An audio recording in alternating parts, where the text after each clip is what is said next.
Leonardo Bernardo Martins, que está no tribunal como auditor desde 2010, que tem formação em ciências contábeis.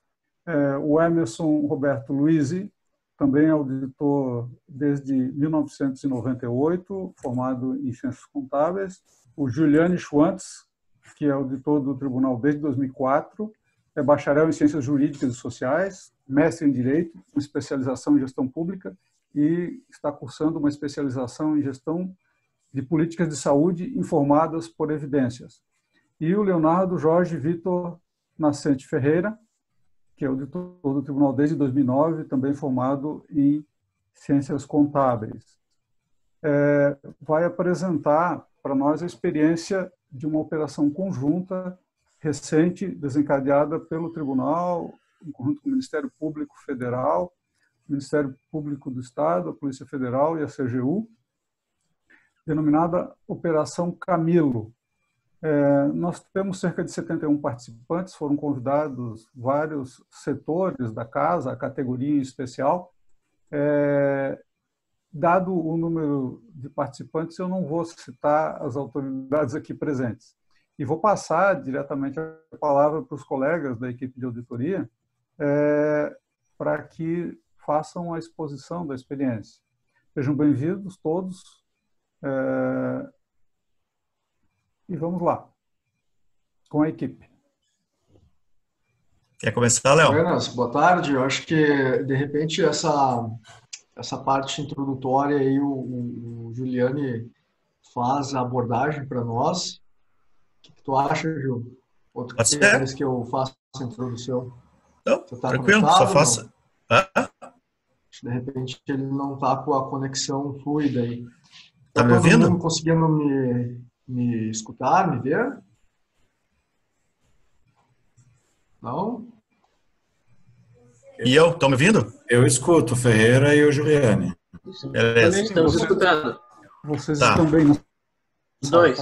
Podem tocar. O Gil não consigo escutar aqui. Mas nós escutamos. Estamos te escutando bem.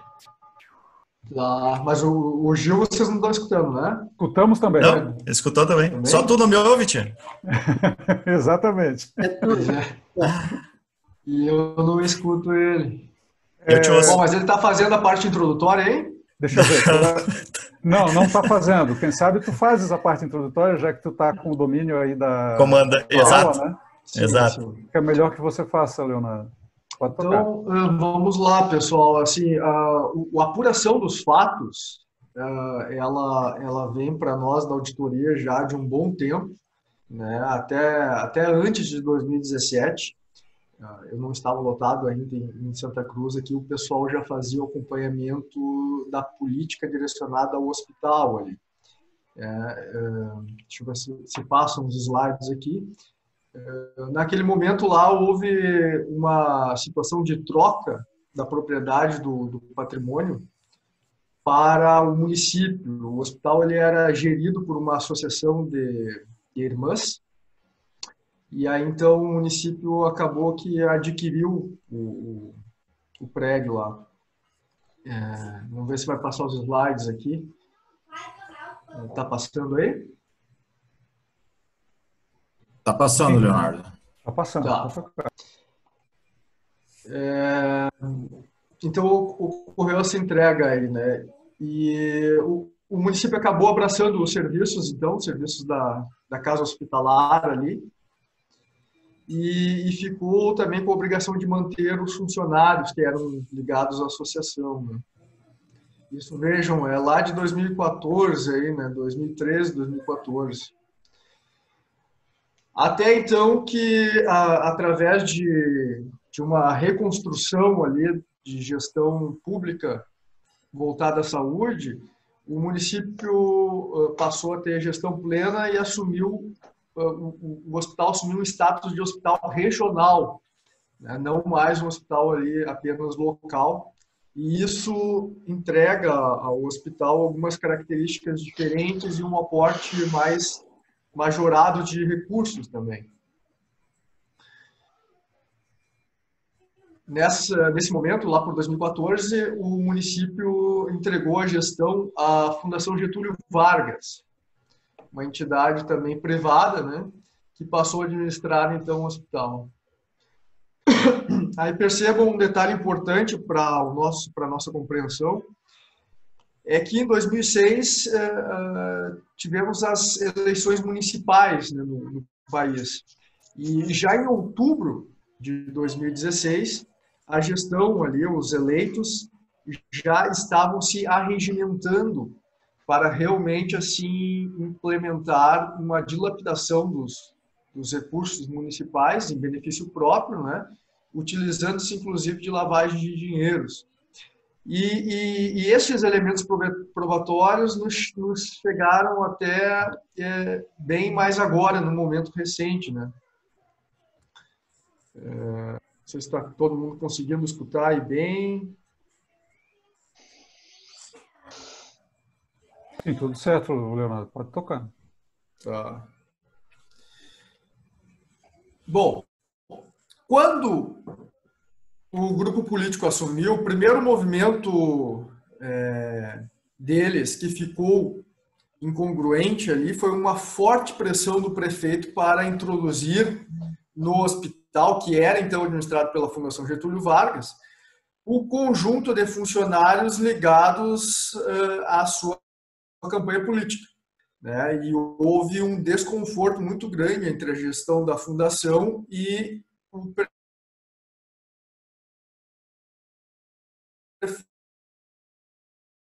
grande. Nessa situação aí, e de uma maneira até bastante descarada, eles faziam essa promoção, né? O Ministério Público de lá entrou com uma ação civil pública pleiteando o seguinte, pleiteando que nessa situação de conflito aí, o município fizesse o chamamento para uma organização social. Nós podemos conversar um pouquinho melhor sobre as características desse instituto jurídico, né? E um detalhezinho antes, claro, né? Já que a fundação não cedia à pressão, um movimento que ocorreu ainda antes da ação civil pública foi a retirada da fundação pelo prefeito lá e a introdução do GAMP, que é um grupo vindo de São Paulo, aí, bastante conhecido já, né, em virtude das suas más práticas. Aí. Tivemos também colegas que participaram de um excelente trabalho aí em Canoas, né?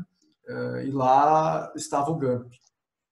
Bom, pois bem, a decisão judicial, em 2017, concedeu um prazo para que eles fizessem um chamamento e qualificassem uma entidade como essa, e essa OS, então, passaria a gerir o Hospital Regional de Rio Pardo, né? Lembremos todos, estávamos ali com gestão plena da saúde.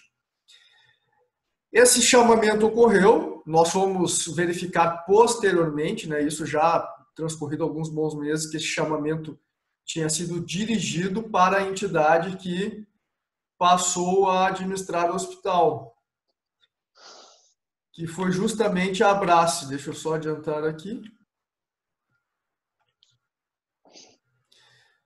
Foi a Abrace, tá? Bem, já no limiar de 2017, esse grupo político colocou para lá empresas, a SLP e a TIRSMED, empresas que eram empresas de fachada, dirigidas por pessoas que não tinham mando algum, portanto eram laranjas, né?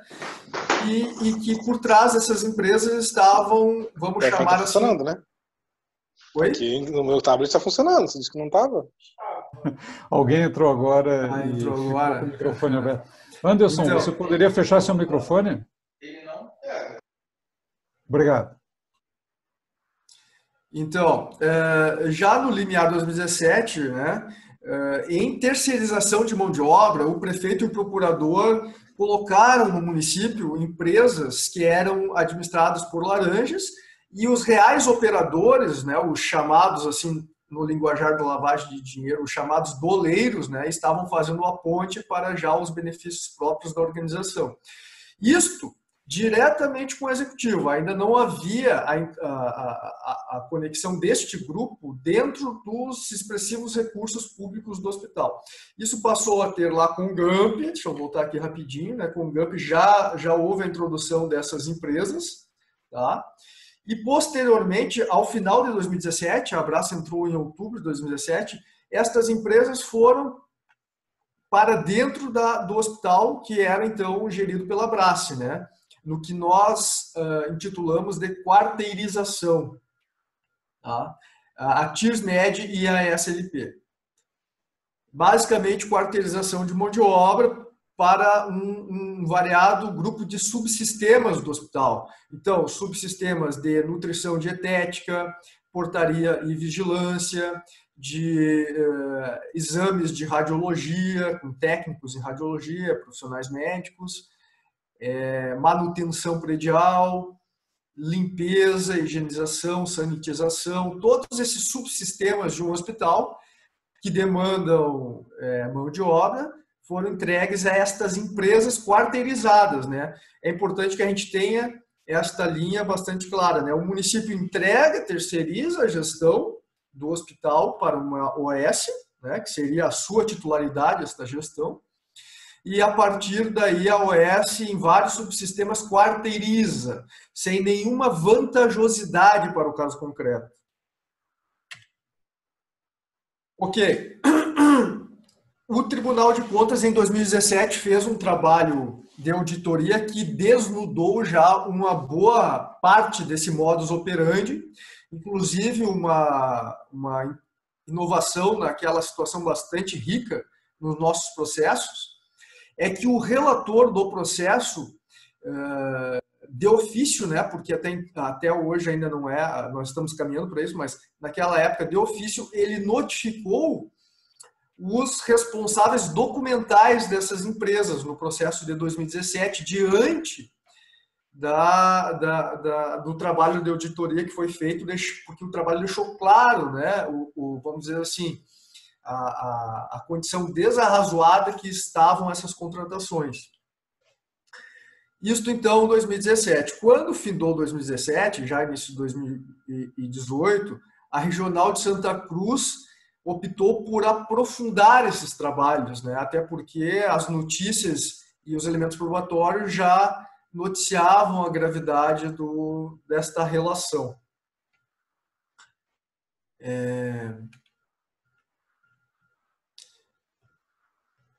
Várias empresas estavam lá nesses sistemas quarteirizados do hospital. Bom, em 2018, os auditores começaram os primeiros procedimentos planejados já para serem procedimentos mais alongados, né, e mais aprofundados de fiscalização.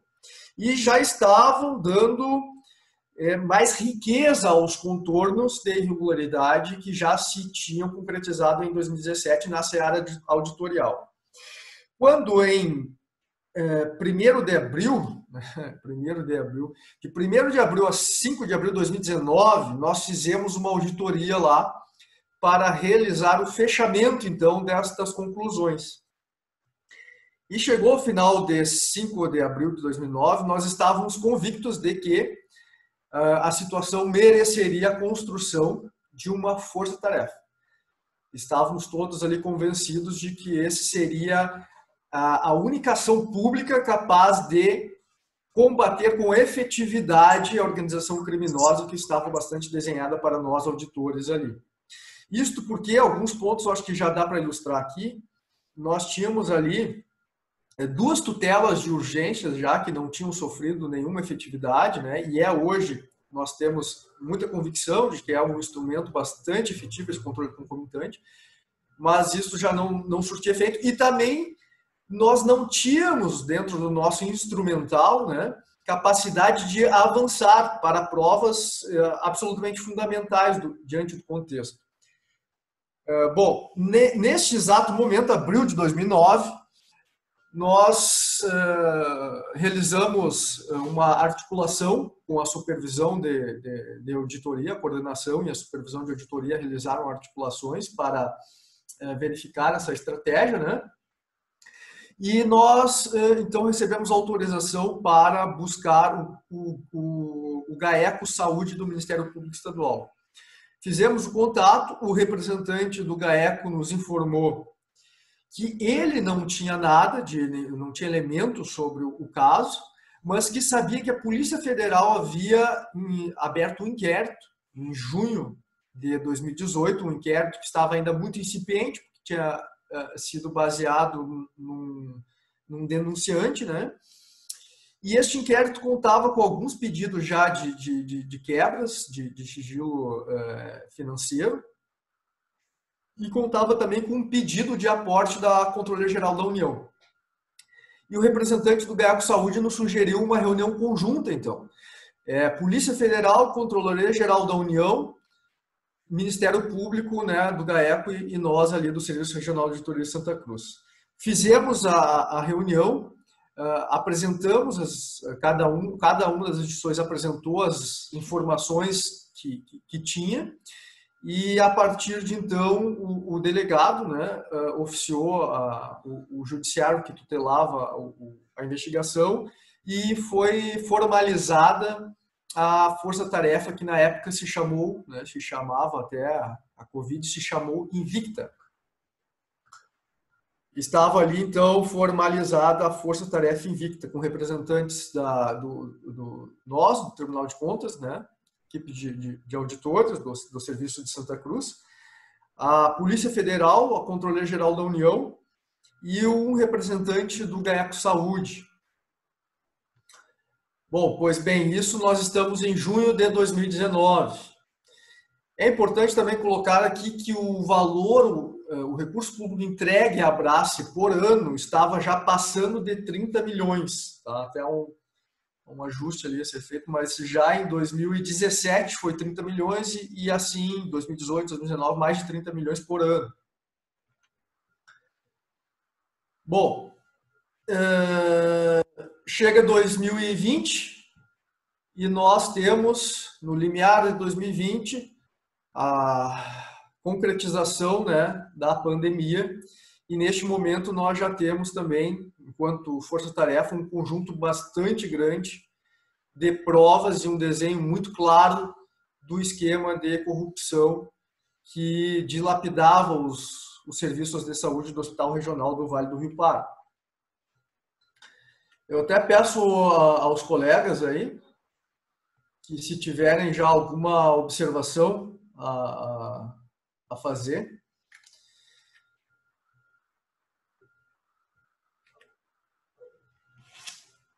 Alguém tem alguma observação? Os colegas? Não? Será que estão me ouvindo? Pode tocar, Leonardo. Eu estou acompanhando aqui no chat, por enquanto está tranquilo. Tá. Estou te ouvindo, Léo, e acho que está bem dentro da cronologia ali dos trabalhos. Acho que está ok. Agradeço, Hermes. Qualquer coisa, solta o microfone e solta o verbo, tá? Isso, é importante que a equipe de auditoria, se quiser intervir, enquanto o Leonardo está apresentando, sintam-se à vontade, a casa é de vocês. Grato, muito grato, José. Um parênteses bem rápido aqui, é uma grande satisfação nós estarmos reunidos aí com o auxílio da tecnologia, com os colegas e conversando sobre o que nos ocupa uma grande parte das nossas vidas, né, que é o nosso trabalho. Então, faço um registro aí até em nome dos colegas aí, que para nós é uma satisfação imensa, uma verdadeira alegria estarmos aí trocando ideias sobre como nós prestamos os nossos serviços e como a gente pode sempre caminhar rumo a uma qualidade maior nos trabalhos de fiscalização. Seguindo, então. Bom, quando a pandemia ficou muito clara aqui no Brasil, que isto iria interferir, né, na nossa vida social e econômica, nesse exato momento, nós da Força Tarefa estávamos com o dedo no gatilho para disparar a primeira fase ostensiva, fazer então as prisões, buscas e apreensões e tudo mais. E aqui um detalhe importante. Lá atrás, quando fechamos a Força Tarefa, isto ainda era abril de 2019, nós criamos uma rotina de trabalho que seria o seguinte: cada instituição designaria um representante para criar uma espécie de escritório da Força Tarefa. Estes representantes interagiriam fluidamente e passariam o substrato desta comunicação aos demais integrantes da Força Tarefa. Uma coisa bastante importante e que deu muito sucesso ao case é o seguinte: A CGU designou um, nós, Tribunal de Contas, designamos um e a Polícia Federal designou um, né? E o Ministério Público tinha o seu representante lá do GAECO Saúde. Nós, cada uma das instituições tem os seus instrumentais, as suas competências legais para, de uma maneira ou de outra, interagir sobre os fatos. E nós juntamos esses potenciais e decidimos o seguinte: nós vamos decidir absolutamente tudo em conjunto. Então, toda a estratégia foi decidida com este colegiado que integrou o escritório da operação. Se quem, né, iria tomar uma situação de sugerir escuta X ou Y, solicitar documentação X ou Y, agir em qual momento e de que forma, tudo isso era discutido em conjunto, né? De uma maneira que realmente isto amalgamou os trabalhos ali em um único trabalho. Por isso, nós colocamos hoje o êxito, né, da força-tarefa. Então, chegado esse momento da pandemia, nós estávamos com o dedo do gatilho e ficamos numa situação muito angustiante, porque todos vão lembrar que os primeiros momentos da pandemia eram momentos de, além dessa angústia, havia ainda, para a maioria de nós, uma necessidade de compreensão sobre as características e atuações de como é que esse vírus, né, se comporta com exatidão. As nossas autoridades sanitárias ainda também estavam engateando, né? Então, qualquer decisão para afastar uma administração de um hospital já tem importantes reflexos. Imaginem ainda os senhores, né, uma situação ainda aguçada por uma pandemia com esses traços. A nossa decisão naquele momento foi de aguardar a clareza das autoridades sanitárias. Este era um momento importante. E nós também, com um certo grau hoje, eu até diria de uma leve ingenuidade, né, nós acreditávamos que esta organização criminosa, que estava com as interceptações telefônicas em andamento, que esta organização talvez tivesse um rearranjo das suas condutas para, numa situação tão triste, tão dramática como essa ali, né, talvez minimamente se rearranjar ali para dar conta, né, de estruturar uma importante casa de saúde para dar conta da pandemia. Bom, bueno.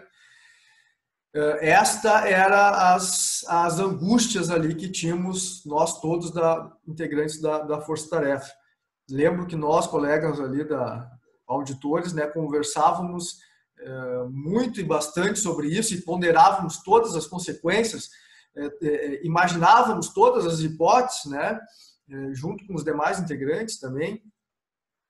Só que já nos primeiros momentos nós passamos a ter muitos elementos de que essa organização criminosa, além de manter os atos de corrupção num nível, no mesmo patamar para mais, ainda começou a tomar ações que visivelmente poderiam trazer estragos à saúde local e regional ali nos próximos dias. Por exemplo, eu acho que essas questões todas estão na imprensa, né?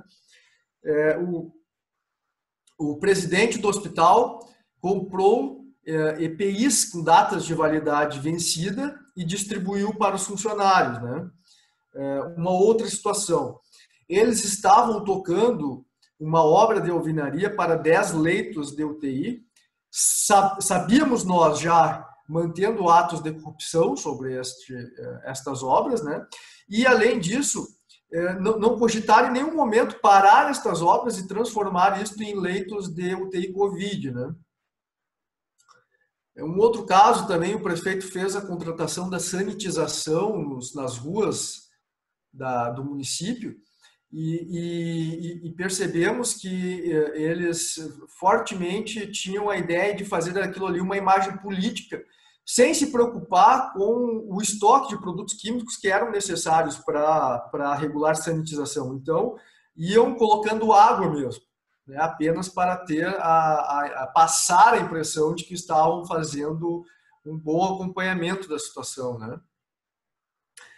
Então, diante disso tudo, meus caros, a nossa decisão, né, de todos os envolvidos, não era só, era todos os colegas envolvidos na força-tarefa ali, foi de que deveríamos sair às ruas e dar cabo da primeira fase da operação, né, tirando este grupo criminoso de lá, fazendo a transição, mesmo que delicada, do hospital, ali, da gestão do hospital, e concluindo esta primeira etapa. Bom, antes de eu encerrar esta fase introdutória das nossas conversas, e os colegas também, eu gostaria de ouvir os colegas aí, eu queria falar uma questão importante, até da nossa cultura aqui do Tribunal de Contas, que é o sigilo, tá? Bom, o inquérito da Polícia Federal, ele está regulamentado, o seu sigilo, na Resolução 058/2009 do Conselho da Justiça Federal. E o que acontece? É um nível de profissionalismo bastante interessante, né? Eles são muito rigorosos com o sigilo. Então, para o sigilo das informações de uma investigação desse porte, só detém essas informações os responsáveis nominados ali pelo inquérito. Então, eram uma equipe só da Polícia Federal. Eu vou dar um exemplo. Outros delegados aqui de Santa Cruz e outros agentes e outros escrivães não tinham acesso à investigação. Era apenas o delegado, que é o que chefia, inclusive, a delegacia aqui, e a sua equipe. Nós, auditores, éramos apenas os auditores designados. A CGU eram apenas 3 auditores federais de controle interno e o representante do GAECO Saúde. Além desse conjunto de agentes, tinha acesso o representante do Ministério Público Federal, enquanto custos legis deste inquérito, e o magistrado que estava tutelando e o seu gabinete. Este era o nível de sigilo da operação. Isso é importante até colocar, até para que vocês possam ter um entendimento bem adequado de como foi essa construção, né? Bom, eu encerro esta parte assim mais introdutória aqui e passo a palavra aos colegas aí para que eles já façam as primeiras complementações, é o que eu esqueci, e para que depois a gente possa evoluir e colocando exatamente, minuciando, né? Quais foram os nossos serviços, a nossa entrega à Operação Camilo? Boa tarde a todos, né? Primeiramente, agradecer a pessoa do Josué, em nome do CEAP, aí, né? Pela oportunidade de apresentar o trabalho, tá? Agradecer aos colegas pelo privilégio de trabalhar com eles nessa equipe, né? Aos coordenadores, ao Leonardo Andriolo e ao nosso coordenador atual, Mesquita, né?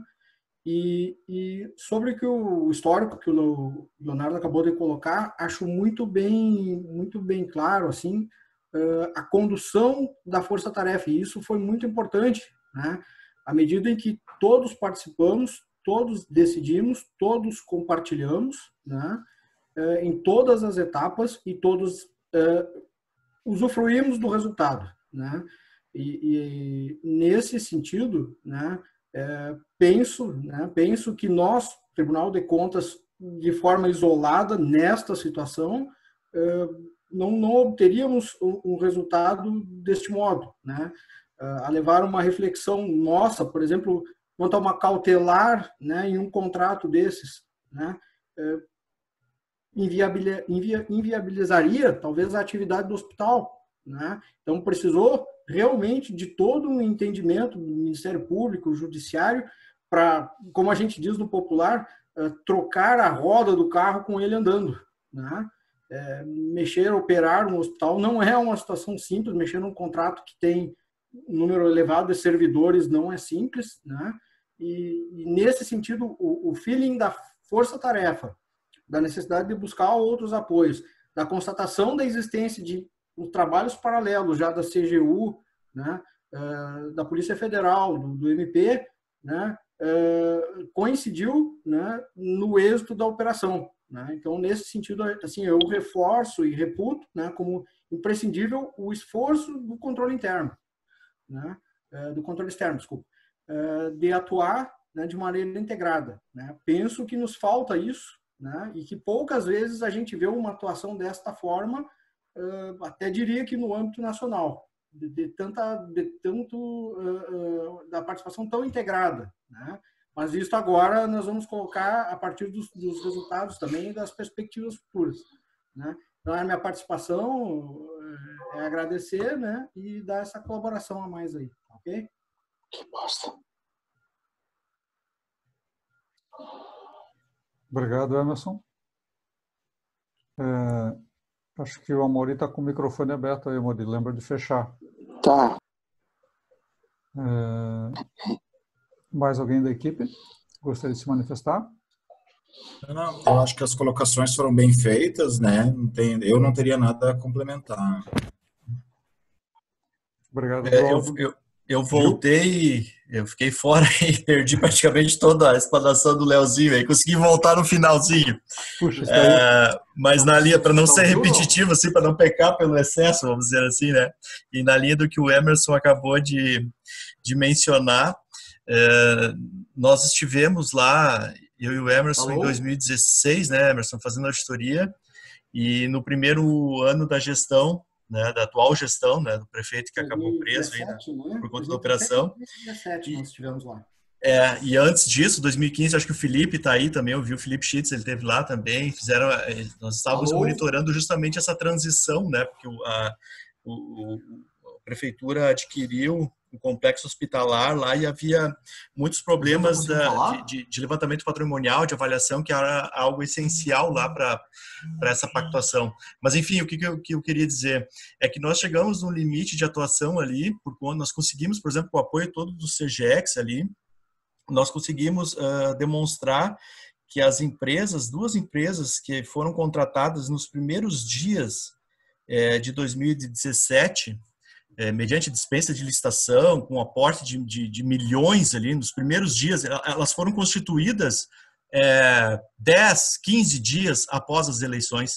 Né? Isso a gente conseguiu levar tudo para o relatório. Né? A empresa, e essas empresas, elas foram contratadas pelo município e no segundo semestre já de 2017, quando a Abrace assumiu a gestão do hospital, elas foram transferidas do município para dentro do hospital como quarteirizada da Abrace. Né? Então, elas já haviam um conluio, vamos dizer assim, desde o início. Né? Só que a gente chegou no limite, a gente conseguiu demonstrar tudo isso, tão somente. Né? Também que é uma das empresas, por exemplo, a única eles prestavam serviços na área de saúde, né?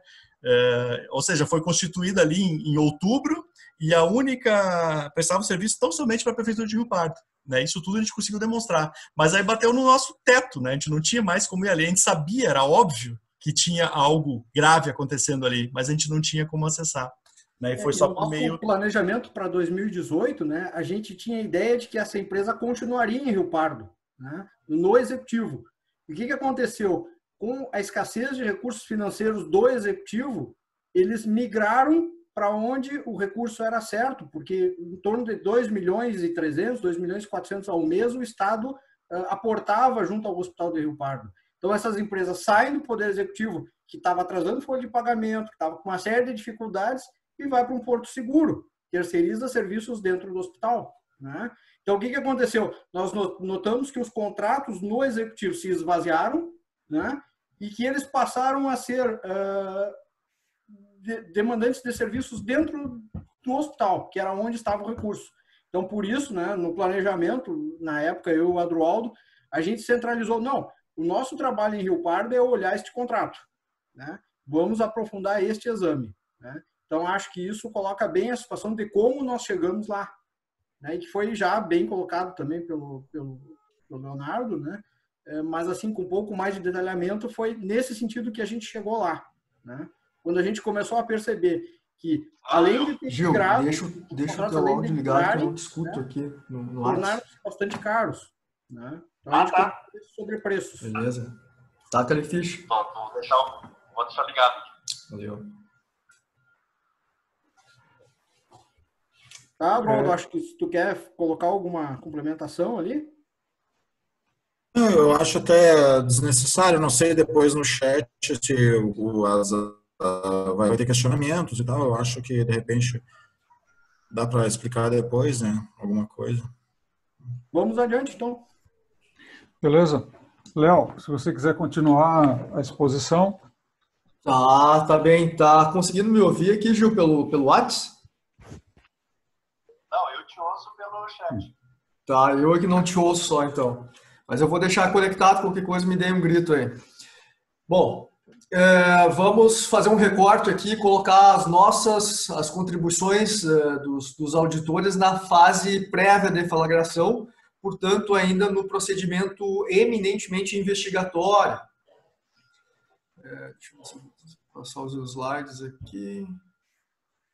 Vocês estão conseguindo ver os slides? Sim. Então, nós estávamos ali, nós realizamos análise de dados bancários, dados fiscais. Nós fazíamos sugestões de nomes para interceptações telefônicas. Nós fizemos a análise de variados conteúdos probatórios, até porque, evidentemente, como eu já disse, tudo era de acesso à força-tarefa, né? Então, aquilo que era produzido pela Polícia Federal, todos tinham acesso. Aquilo que era produzido pela CGU, todos tinham acesso. E aquilo que nós produzimos, todos tinham acesso.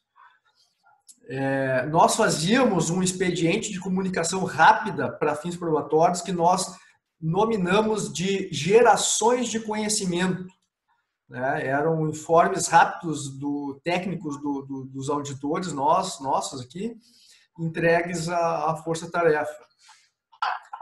Nós fizemos, inclusive, uma oitiva de uma importante testemunha em conjunto com o delegado da PF. Nós realizamos reuniões com os representantes do Ministério Público Federal, que estavam atuando como custos legis, e também com o Poder Judiciário. O Poder Judiciário foi num momento específico, né, em que uma situação mais complexa precisava de entendimentos, então os representantes do escritório da Força Tarefa foram até o Judiciário. Nós fizemos, e aqui eu coloco, colegas, um procedimento de auditoria que não é tão comum, mas que foi extremamente valioso para os serviços de auditoria da Força Tarefa, que foi o que nós chamamos de medição dos serviços quarteirizados. Como assim? Vamos abrir um parênteses rápido aqui, só para desnudar o que nós estamos querendo dizer com isso. Nós mergulhamos no interior do hospital, dia 19 de dezembro de 2019, reunimos os chefes dessas empresas quarteirizadas, e aí eu me refiro não aos chefes, né, documentais, muito menos aos laranjas, me refiro aos terceirizados, funcionários terceirizados que tocavam os serviços efetivamente lá dentro. Nos reunimos com o diretor operacional do hospital, fizemos um acompanhamento in loco desses subsistemas e depois fechamos isso com entrevistas ali a esses funcionários, né? Montamos um escritório ali, chamávamos eles e reduzimos tudo a termo em documentos, né, em atas. Então, isso nos permitiu ter a dimensão perfeita de cada um dos subsistemas. Como assim? Explico melhor. Nós sabíamos com precisão que tipo de serviço de nutrição e dietética era prestado ao hospital, né? O real serviço. Nós sabíamos com exatidão que tipo de serviço de manutenção predial era prestado ao hospital por meio das quarteirizadas. Sabíamos com precisão quais eram os serviços que eles chamavam de telemedicina, que em verdade eram serviços de radiologia prestados através de um médico, uma equipe de 11 técnicos em radiologia. Então, todos esses subsistemas foram por nós mapeados no dia 19 de dezembro de 2019. Né? Isso foi fundamental para que a gente pudesse elaborar, né, estudos robustos, densos e detalhados de superfaturamento. Nós mergulhamos nesta realidade e tivemos a segurança de dizer, bom, o patamar monetário desse serviço é tanto. E concluímos, né, esse conjunto de análises ali com um parecer conclusivo, né, que inclusive foi reproduzido quase que na íntegra pela representação policial e reproduzido quase que na íntegra pela decisão do desembargador federal da 4ª Região, motivando aí as mais variadas medidas judiciais, entre elas 15 prisões, buscas e apreensões em Santa Catarina, Rio de Janeiro, São Paulo, né, várias cidades, vários alvos. Uma questão interessante de se colocar aqui, para que vocês tenham uma riqueza também de detalhes, nós conseguimos acompanhar, na fase da investigação, a permuta dos CNPJs que eles faziam, né, para poder obstruir a fiscalização, né? Então, nós tivemos assim, um acompanhamento de eles negociando CNPJs. Como assim? Explica melhor para nós isso aí, Leonardo. Assim, eles entravam em contato com escritórios de contabilidade e buscavam CNPJs que estavam inativos, tá? E ofereciam valores, né, para poder ficar com esse CNPJ. Evidentemente que a pessoa que estava vendendo não sabia o motivo, mas vendia o CNPJ, né? E eles faziam até questão de, no primeiro momento, deixar todos os detalhes do CNPJ, né, na origem ali, né, com o antigo proprietário, a antiga sede e tudo mais. Uma questão que nos foi um braço de apoio também foi o nosso CEGEX, né, o nosso valioso CEGEX aí. A nossa unidade de gestão da informação para controle externo aí, nos deu um bom apoio, né? E para que vocês tenham também alguns outros detalhes, nós fazíamos ali a leitura de todos os elementos probatórios para conseguir dar as nossas impressões. Então, a gente ia para o rádio local escutar a entrevista de um secretário lá. Eu ficava lá 1h30 lá escutando o que o sujeito estava colocando na rádio local para a gente poder obter mais algum detalhe ali, né? Utilizávamos o Facebook para, né, saber, obter informações. Foi um período de muito estudo, um estudo que nos demandou entender com precisão as características deste instituto, que é uma organização social, né? Quais são as suas características, né? Nós precisamos estudar também exatamente como é que a gente consegue causar uma sinergia entre uma investigação criminal e os nossos trabalhos de controle externo, né, para que a gente pudesse fazer já o aproveitamento de tudo isso aí nos âmbitos internos aqui das nossas fiscalizações. Até então, algum colega tem alguma contribuição, alguma reflexão aí? Não? Só uma curiosidade, né, Leonardo, para a gente lembrar que no dia 19 de dezembro nós tínhamos uma reunião, né, com a alta cúpula da Abrace, e nesse dia eles não apareceram. Como de costume, eles faziam o possível e o impossível para não nos dar informação, não aparecer, desviar do nosso caminho, né? Então, nós, durante aquela visita a Rio Pardo, que seria frustrada, resolvemos fazer esse levantamento, né? O que era, na teoria, um limão virou uma limonada, né? Acabou saindo pior para eles, né?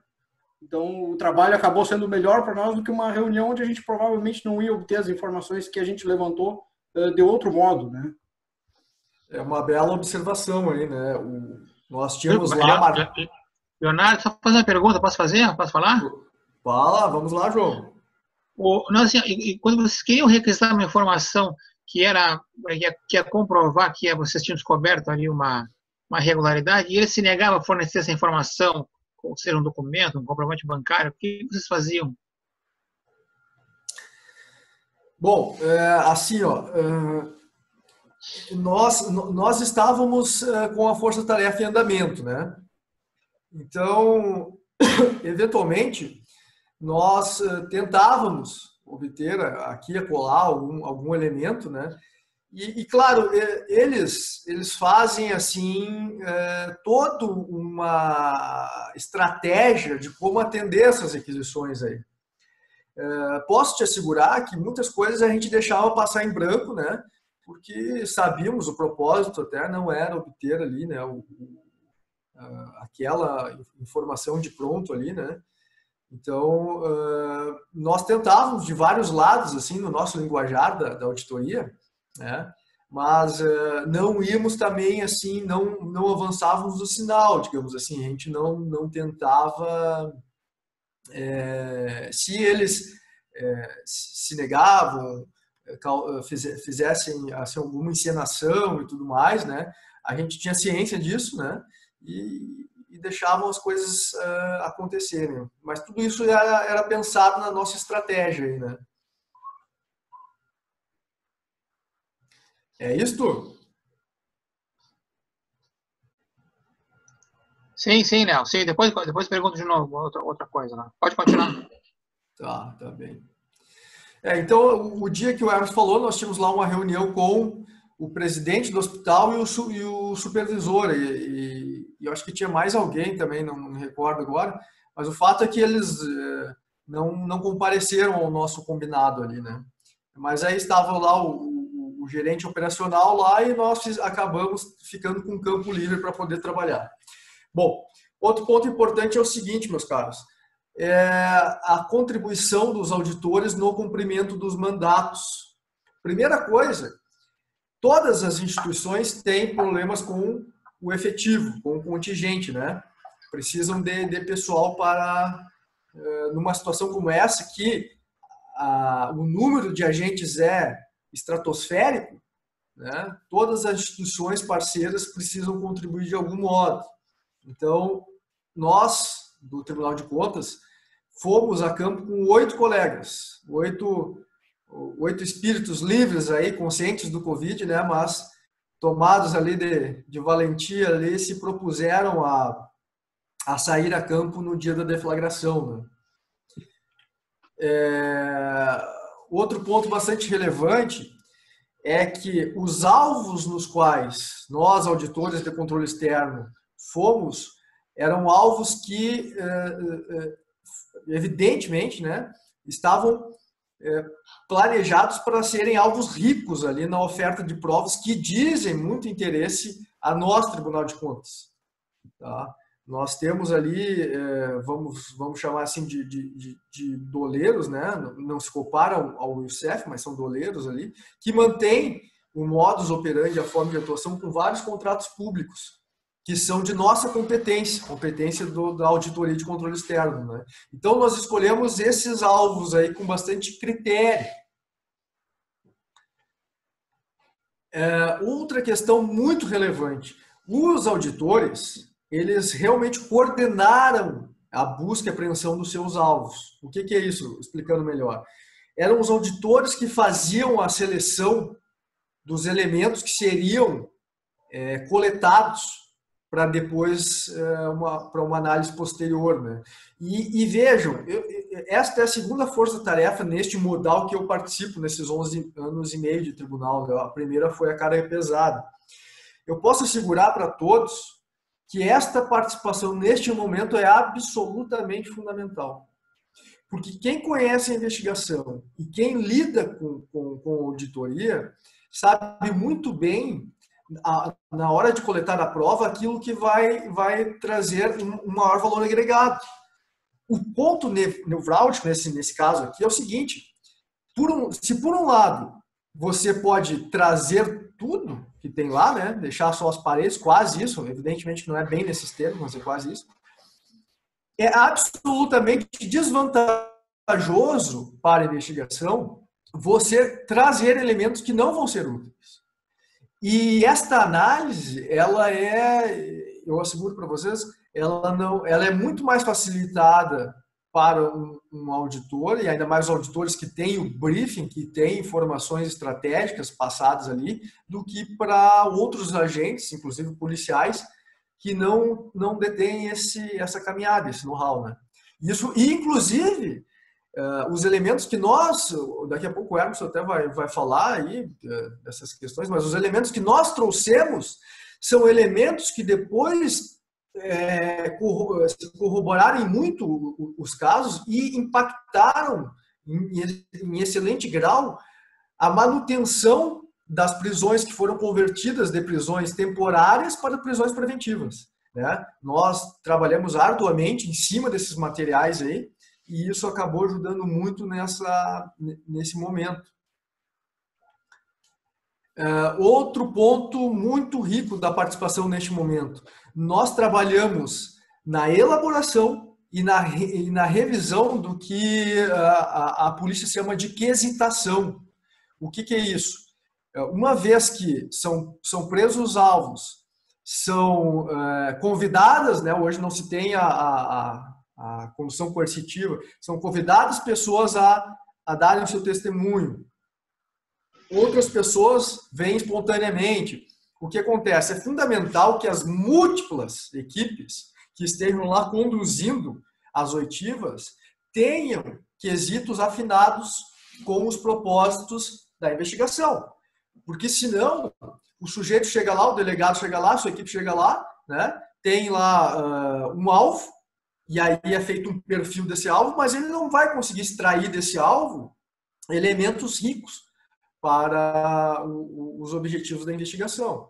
Então, este ponto foi um ponto bastante contributivo de nossa parte, neste momento, que foi o cumprimento, a primeira fase ostensiva, a fase 01 da Camilo. Né? E para que vocês tenham o trabalho conjunto de um modo muito claro, nós, ali da Força Tarefa, que em conjunto também elaboramos, por exemplo, a nota que foi a imprensa, né, que chegou a ser divulgada aí, padrão para os veículos de comunicação. Eu acho que, de repente, os colegas certamente já têm um outro ponto pensado aí que podem colaborar aí, né? Adroaldo, Juliane, Emerson. Toca a ficha. Toca a ficha? Leonardo, posso fazer uma pergunta? Sim. É a Mauri. Você trouxe uma novidade importante, ou duas, na verdade, né?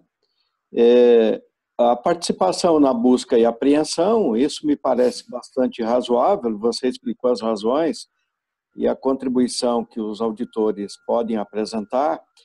Isto não é exatamente novo, né? Em outras operações, os auditores já saíam juntos, né, com os grupos de policiais para cumprir mandatos e recolher material, né? Nós não participamos de prisões, nós só participamos de coleta de provas, né? Mas a novidade que você trouxe foi, quando você mencionou no seu relato, a participação na oitiva junto com a Polícia Federal. E eu queria entender o seguinte, o fato de estar constituído um grupo operacional, GAECO, sob a indicação ou a responsabilidade de um juiz, é o que nos autoriza a participar de uma oitiva, porque nós não temos essa prerrogativa enquanto auditores, e também gostaria de te ouvir, ou de quem participou da oitiva, como é que é a experiência como auditor de participar de um ato de interrogatório para o qual nós não somos treinados, né? Ele tem uma técnica própria, ele tem uma condução própria. Como é que foi isso? Gostaria de te ouvir e saber da base legal para que um advogado eventualmente não diga depois que tinham pessoas estranhas ao processo num ato que é muito privativo de autoridade policial. Era isso. Estão todos me ouvindo? Sim. A pergunta do Amaury é uma pergunta bem interessante aí, né? E eu começo assim, eu coloquei há um pouco atrás na apresentação que nós tivemos que estudar muito, né, para esse trabalho, assim como eu acho que a gente deve estudar para todos os trabalhos, né? E o treinamento, por exemplo, eu considero que neste momento nós estamos em treinamento, né? Eu me valho muito do autotreinamento também. E digo o seguinte, Amaury, uma vez que legalmente é constituída uma força-tarefa criminal, os representantes designados para aquela força-tarefa criminal têm a possibilidade, nessa persecução criminal, se valer de todos esses elementos que nós estamos colocando aqui para a obtenção das provas. Inclusive oitivas, a participação na busca e apreensão, por exemplo, é uma participação que, num primeiro momento, você pode criar um raciocínio assim, se assemelha muito à participação numa oitiva, né? Porque na busca e apreensão, você chega lá no alvo e diz, eu quero levar isso, isto fica. Quero levar aquilo lá, isto fica. Né? E é feito pelos integrantes. Você deve acompanhar no cenário nacional que a CGU, a Controladoria Geral da União, participa rotineiramente disso. E até uma questão importante ser colocada aqui, os 3 auditores federais de controle interno que participaram eram auditores que são ligados a um setor específico da CGU para trabalhos dessa natureza, né? Então, nós podemos ver que, assim, a despeito de estar sendo novo para nós, isto é uma situação que já está consolidada no mundo jurídico. Tanto é que o nosso trabalho começou na Vara Criminal de Santa Cruz aqui. Ele passou depois para a Vara de Novo Hamburgo, mas por uma única razão, foi um rearranjo administrativo da Justiça Federal. Em determinado momento, os nossos elementos probatórios deram conta, com muita clareza, da lavagem de dinheiro.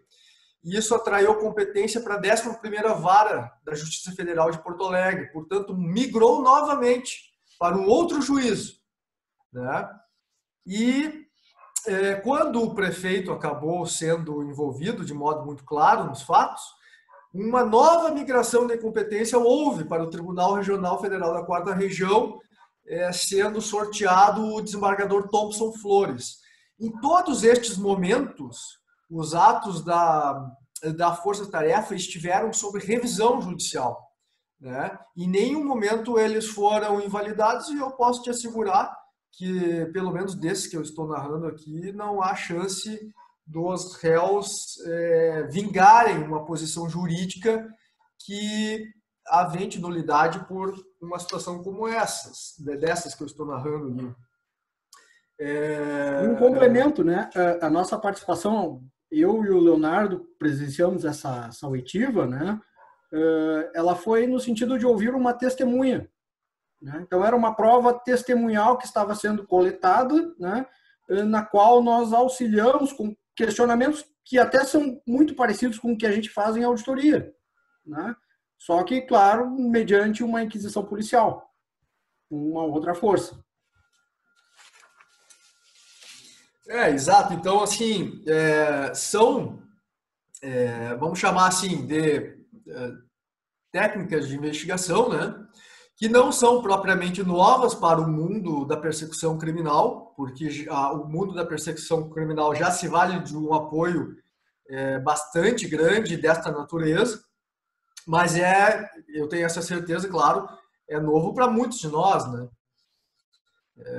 Mas, assim, posso dizer que foi tudo cerebrado, tudo racionalizado com extrema cautela e com altíssimo nível de profissionalismo por todos os integrantes da força, né? De modo que a todo momento nós tínhamos, evidentemente, a preocupação acerca disso aí, de outras tantas, né? Tal qual eu costumo brincar com os guris, assim, né? Tal qual o neurocirurgião. O neurocirurgião, quando vai para a mesa de cirurgias, né? Primeira coisa, ele só leva o seu paciente para uma mesa de cirurgia quando é necessário.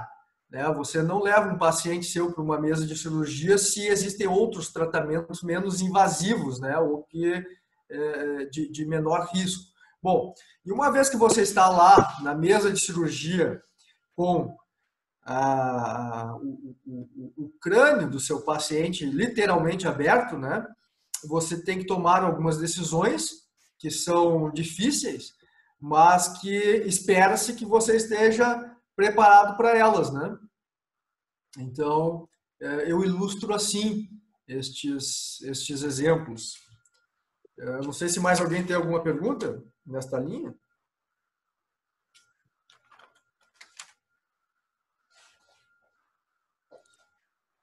Pelo silêncio você pode seguir, Léo.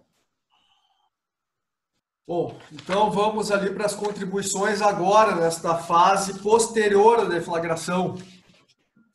Pessoal, ainda na linha do Amauri, e da rica pergunta do Amauri, e o João também fez uma excelente pergunta lá, todas estão enriquecendo, eu queria fazer uma abordagem sobre o que é a prova, tá? É uma questão jurídica também, veja. A matriz no nosso ordenamento jurídico para a prova está na Constituição. E depois em algumas leis esparsas, como o Código de Processo Civil, o próprio Código Civil, né? Mas vejam, assim, de maneira resumida, eu digo para vocês uma coisa, que vem dos nossos aprendizados, né? No nosso ordenamento jurídico, prova é absolutamente tudo. Tudo serve para prova, com uma única exceção. Uma única exceção. A prova obtida de modo ilegal. Fora isso, tudo é prova. Né? E é para ser, em tese, para todas as esferas processuais. Né? Então, conversas de WhatsApp, filmagem, análise documentais, revisões calculatórias e por aí vai. Tá? Isso é importante, acho que, colocar aqui. Então, nós estamos cuidando agora de analisar com toda cautela os atos e fatos que são atinentes à gestão do Hospital Regional do Vale do Rio Pardo, porque vocês devem ter essa sensibilidade que uma casa de saúde precisa continuar operando, né, a despeito de estar envolta por transtornos como esse. Nós estamos analisando todo o manancial probatório apreendido e obtido pelos meios de obtenção de prova. Então, nós estamos analisando filmagens, documentos físicos, documentos digitais, conteúdos de celular, estamos analisando as várias oitivas, né? Um número enorme de pessoas têm sido ouvidas, né? E isso contribui muito para que a gente consiga fechar o quebra-cabeça. E estamos emitindo pareceres sobre as nossas análises, que são realizadas com escória nesses materiais aí. E estamos dando continuidade, né, a outras hipóteses, outros objetos de controle aí.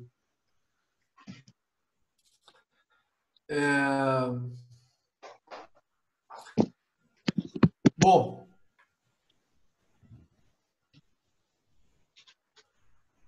nós temos também alguns materiais que não são assim ligados à nossa investigação, mas que apontam com uma boa dose de clareza fatos irregulares que também são competência nossa do tribunal. Nós estamos fazendo o devido tratamento desses casos para entregar eles de uma maneira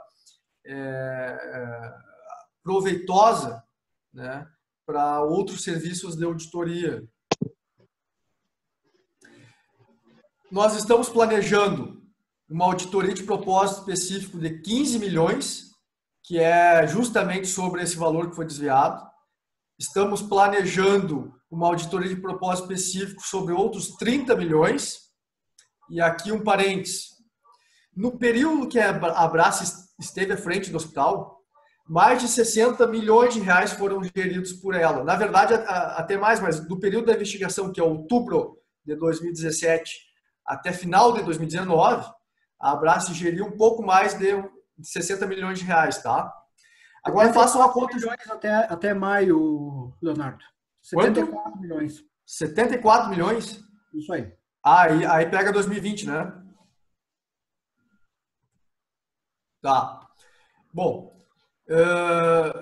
o que acontece? Nós tivemos pernas para auditar apenas a metade disso, tá? 30 milhões nós auditamos. Desses 30 milhões, 15 milhões eles desembolsaram. Os outros 30 milhões, nós não tivemos pernas para fiscalizar. Tá? Então, nós estamos planejando uma auditoria de propósito específico para isso.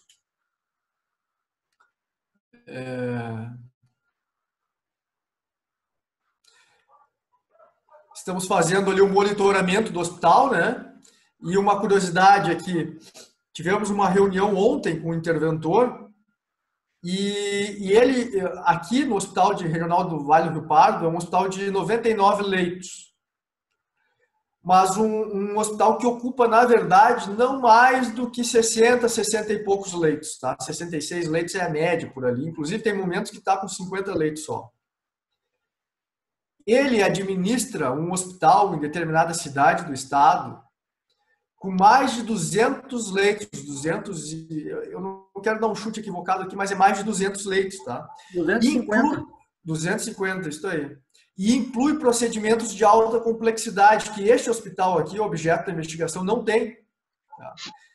E vejam, senhores, este hospital regional aqui estava recebendo por mês quase 3 milhões de reais por mês, tá? Para administrar ali os seus 60 leitos e não realizar procedimentos de alta complexidade.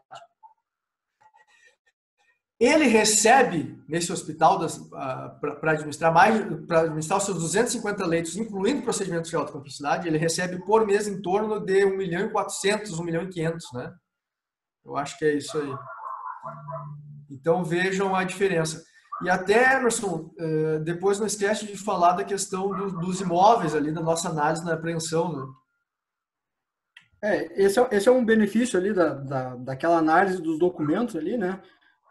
Que quando a gente foi observar tudo que estava sendo apreendido ali, primeiro nos faltavam alguns documentos de ligação. A gente tinha muitas provas, mas precisava de um documento de ligação do executivo, prefeito, procurador, né? Então, encontramos documentos valiosos nesse sentido, tá? E no segundo momento, né, os colegas acharam, e aí é uma curiosidade do trabalho, né, pagamento de imóveis sob medida no valor de 360 mil reais à vista, né? É uma nota fiscal, né? E até então prolongou-se a investigação, mas da onde? Que imóvel é esse, né? E aí, através do endereço do arquiteto para onde tinha sido direcionados esses móveis, né, se encontrou um outro imóvel, um bem imóvel avaliado em 1.200.000 que não estava arrestado e que pertencia à quadrilha também. Então, vejam o benefício da nossa análise ali, né, que também arrestou mais 1.200.000 numa propriedade, né? Vejam como é interessante a gente fazer um trabalho nosso que lidamos com documentos, que a gente tem uma certa facilidade com esse tipo de exame, que talvez o policial até passasse batido, não desse grande atenção, né? Na minúcia do nosso exame, né, a gente conseguiu arrestar mais um bem de 1.200.000, né, apreendido lá no local. Então, acho que vale a pena também citar essa curiosidade, né, vamos dizer. Então, é bem isso aí, né? Isso é um exemplo, né? 1.200.000 que estão assegurados para fazer frente a este dano aí ao erário, né? Que foi fruto do nosso final de semana ali trabalhando sobre os documentos que foram apreendidos. E este é um exemplo, né? Bueno, também nós estamos preparando, então, nós estamos manejando isto para entregar da melhor maneira possível, da maneira mais rica possível, elementos que possam servir para outras fiscalizações de nossa competência. E nós estamos continuando, né, com a operação está em andamento. O que nós queremos colocar aqui também para a mente e a consciência de todos nós, auditores, né? Questões que nós precisamos evoluir politicamente. E aí eu vou esclarecer, precisamos mexer na nossa lei orgânica. Nós precisamos colocar lá a possibilidade de nós pedirmos e o conselheiro analisar a decretação ou a declaração para que uma empresa fique inidônea para contratar com a administração pública estadual municipal. Nós precisamos colocar lá o afastamento provisório daquele agente fiscalizado que está obstruindo a fiscalização. E eu quero, antes de continuar, dizer o seguinte: tudo isso o Tribunal de Contas da União, por exemplo, já tem. Tá? Nós não estamos aqui inovando. Nós precisamos colocar lá a declaração de inabilitação para o exercício da função do cargo público, depois que um agente comprovadamente na seara auditorial cometeu irregularidades graves, evidentemente que ele precisa ter uma sanção desta natureza. Nós precisamos colocar a multa proporcional ao dano, né? Isso é uma questão importante também. Nós precisamos ter a tutela antecipada de indisponibilidade ou de arresto dos bens. O Tribunal de Contas também dispõe disso. Bom, aqui um parênteses. Talvez tenha um entendimento ou outro lá sobre a eficácia disso, em virtude de que o Tribunal de Contas da União também encontra debate jurídico sobre isso. Mas eu, pessoalmente, tenho muito claro que faz parte, né, do lado do balcão que nós estamos, faz parte que nós venhamos a promover estas medidas aí, né? O termo de adoção de providências, a avaliação patrimonial de agentes públicos, e aqui a gente poderia falar mais detidamente sobre isso, porque eu digo uma coisa: é um instrumento que pode ser muito útil, mas certamente, meus caros, ele não é feito a gente pegando lá o envelope, abrindo a declaração de rendas do sujeito e analisando essa declaração de rendas. Um procedimento, né, que consiga desvelar ali a real ocultação de bens na seara administrativa precisa de instrumentos modernos aí a serem debatidos. De qualquer sorte, o que nós simplesmente trazemos aqui é que é uma competência legal, né, que o Tribunal de Contas da União já tem. Talvez nós até tenhamos, de alguma maneira ou de outra, porque eu sei que tem uma lei estadual aí sobre isso, tá?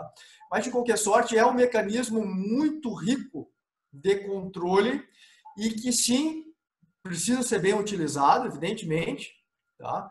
Mas é uma ferramenta muito útil aí para promover o controle da corrupção. E aí, encerramos a nossa colocação. Claro, os colegas podem pensar outras coisas aí que tenham escapado, tá? Vocês têm um texto base que nós produzimos para discussões, estudos e tudo mais. Mas uma última mensagem é o seguinte: nós fizemos auditoria com autonomia. Isso foi muito importante para que a gente chegasse aos resultados que nós já obtivemos e aos resultados que ainda estão se desenhando no nosso horizonte. Eu acho que era isso de minha parte.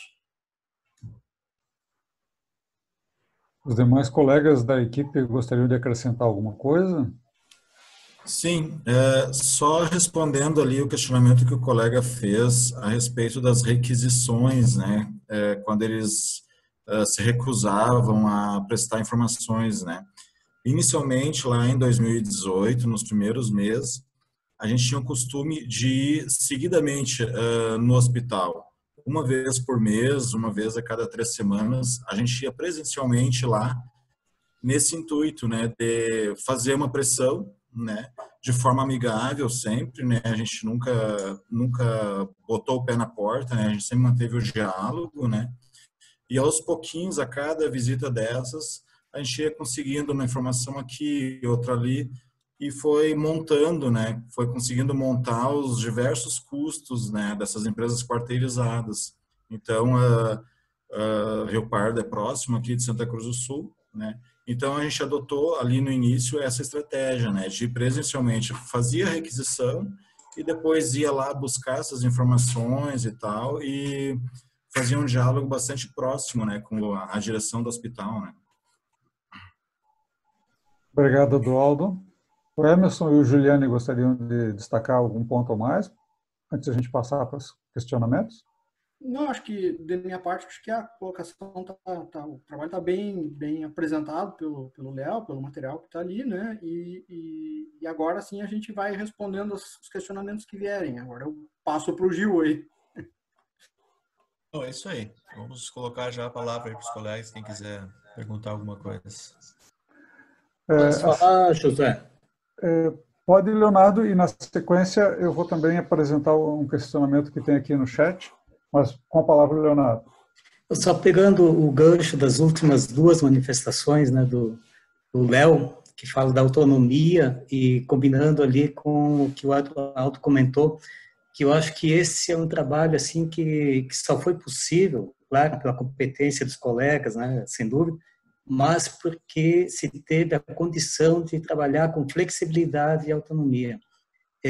Isso que o Emerson e o Aldo fizeram, de requisita documento, vai lá um dia, volta e tal, não cabe num plano engessado, não cabe num sistema que não tenha essa possibilidade das equipes se autogerenciarem e decidirem como fazer seu melhor trabalho. Então, acho que o tempo todo, né, a equipe que esteve envolvida teve essa autonomia e essa flexibilidade, e acho que essa é a chave se a gente quer realmente trabalhar para produzir resultados efetivos. Acho que essa é a chave principal, né? Além de todas as contribuições aí que o Léo também colocou, até de mudanças maiores da casa em relação à sua atuação, mas não podemos abrir mão, nós, auditores, da autonomia. Obrigado, Leonardo, pela manifestação. O Leonardo foi coordenador do Serviço Regional de Auditoria até há pouco tempo, né? E coordenou a equipe numa parte do seu trabalho, né? Lá no início, até o fim do ano passado. Eu gostaria de dizer o seguinte, pessoal, antes de passar a pergunta que foi formulada, que esse é o 12º encontro Covid-19 que o CEAP está promovendo, e foi o que teve a maior audiência até agora, quase 80 participantes. Isso é muito bacana, mostra o quanto a categoria prestigia o